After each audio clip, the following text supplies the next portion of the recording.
இது நடந்து 2 வருஷம் கழிச்சு பார்வனுக்கு ஒரு கனவு வருது. பார்வன் ராஜா ஒரு நதிக்கு பக்கத்தில் நின்றுட்டு இருக்காரு. அப்போது நதியிலிருந்து நல்லா ரொம்ப அழகான கொழு கொழுன்னு இருக்கிற 7 பசுக்கள் ஏறி வருது. அது புல்லு மேய்ஞ்சிட்டு இருக்கும் போது அதுக்கு பின்னாடி 7 ரொம்ப அசிங்கமான கேவலமாக பார்க்க ரொம்ப மெலிஞ்சு போன 7 பசுக்கள் அந்த கொழு கொழுன்னு அழகாக இருக்கிற 7 பசுக்களை முழுங்கி போட்டுருது. ஆனாலும் அது முழுங்கினாலுமே அது ரொம்ப மெலிஞ்சு போய் அசிங்கமாக இருக்குது. இந்த மாதிரி கனவு வந்தோன்னா திடுக்குன்னு முழிச்சு பார்வன் பார்க்குறாரு. நம்மளுக்கு எப்பயுமே ஒரு கெட்ட கனவு வந்தோன்னா டக்குன்னு முழிப்போம். அது போல முழிச்சு இதுக்கு என்ன அர்த்தம் தெரியலையே அப்படின்னு சொல்லிட்டு அதையே யோசிச்சுட்டு இருக்காரு. கொஞ்ச நேரத்தில் திரும்ப தூங்கிடுறாரு. திரும்ப 2வது ஒரு கனவு வருது.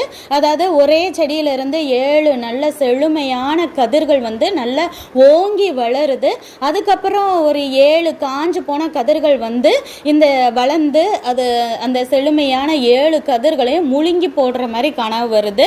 அப்பையும் திடுக்குன்னு முழிச்சு பார்வன் ராஜா பார்த்துட்டு இந்த கனவுக்கு என்ன அர்த்தமே தெரியலன்னு சொல்லிட்டு மனசு கலக்கம் அடைகிறாரு.